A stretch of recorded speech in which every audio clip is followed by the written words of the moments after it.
Welcome back to the channel. It has been a hot minute since we had a video out for a sewing tutorial, and today we're going to be making the bustier from the French Connection pattern. Life has been extremely exciting and extremely busy. If you're someone that had the opportunity to participate in Tonnerfest, you know that June was full of activities with the Virtual Doll Convention and the Virtual Doll Convention sales room, and that has kept my sewing machine humming. Shortly after Tonnerfest ended, I went right to work getting ready to prepare the Club Grace pattern for season 3. Club Grace is an awesome program offered through the Virtual Doll Convention. It's a subscription program that offers you a different outfit, accessories, digital downloads, and different illustrations and products to enjoy the art of collecting for dolls. If you're interested in learning more about Club Grace and the Virtual Doll Convention, I'll leave a link to their website in the description below. Let's go ahead and get started working on that bustier from the French Connection pattern. To make the bustier today, I'm going to use a quilter's cotton as well as a quilter's cotton for the lining, and then just 3 simple pieces, a front, side front, and a back section. In order to get started, we're going to lay those pattern pieces out parallel to the grain line, get it cut out, and start our first sewing process, which will include sewing the dart in the back sections.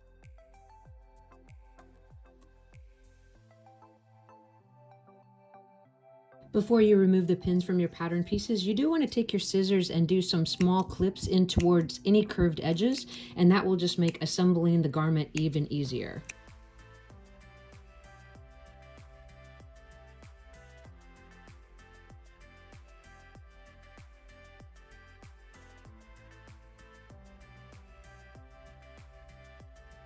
With all 4 darts sewn in the back sections and the lining as well, we're going to tie the darts off, take it over to the ironing board, and press the darts to the side.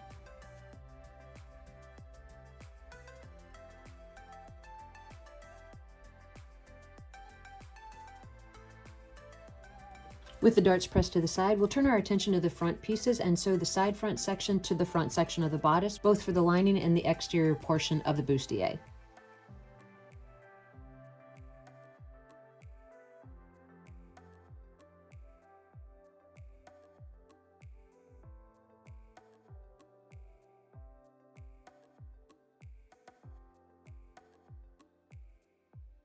With the side front sewn in place, we'll take it over to the ironing board and press those seams open. With the bodice front sections pressed, we're going to go ahead and grab the back sections and sew them together at the side seams.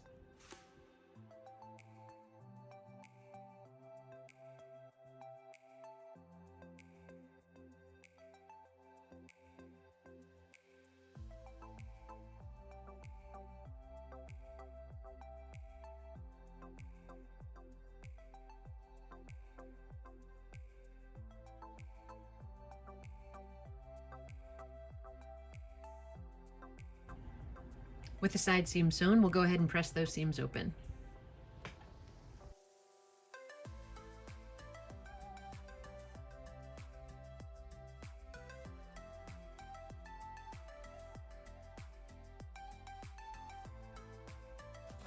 In the next step of the construction, we're going to grab our lining piece and place it on top of the actual bustier.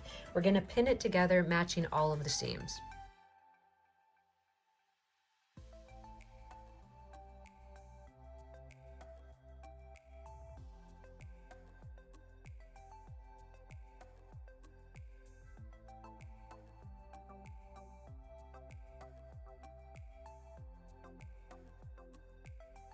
With the lining side up, we're going to sew across the neck edge, down the left back opening, and across the waist edge. We're going to leave the right back opening unsewn, and we're going to zigzag that together after we turn the garment right side out.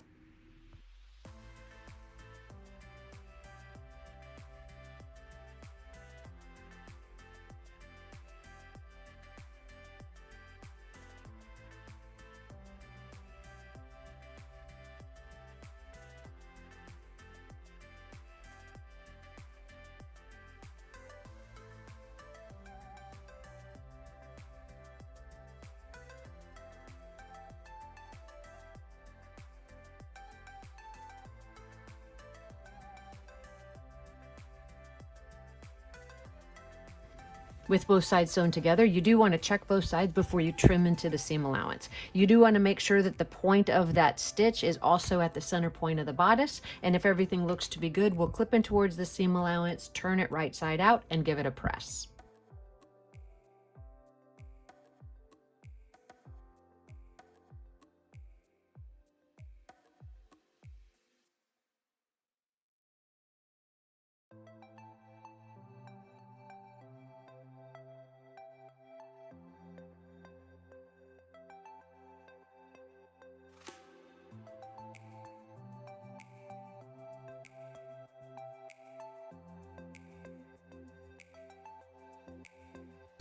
Once you have the bustier completely pressed, you're going to take it back over to the sewing machine and zigzag the right back opening closed.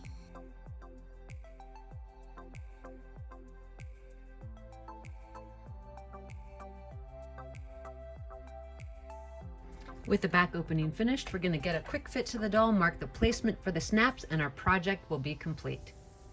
I went ahead and pinned the bustier onto Ellowyne to see how the final fit turned out, and I'm pretty pleased with the way everything looks. There's a 1/4 inch overlap at the back, and that's where I'm going to mark the placement of the snaps. When we turn the doll over to get a view of the front, I think it's high enough on her chest, looks really cute. I like the placement on the waist, and I think we've done a pretty darn good job. So from here, we'll go ahead and sew those snaps in place and get some final photographs on our doll.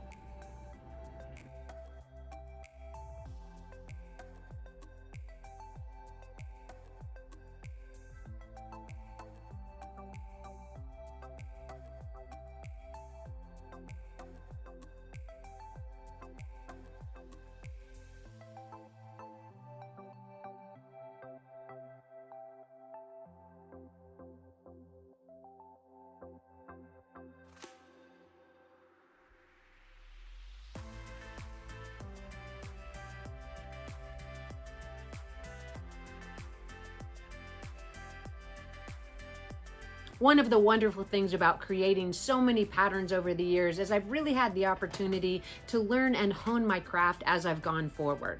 This actually gives me the opportunity to go back to some of those original designs that date back even 13 to 15 years and see if there's ways to improve on them. This week, I'm going to make it my goal to sew all 3 pieces from the French Connection pattern. After sewing the full ensemble, I'll be able to decide if I need to make improvements to the pattern.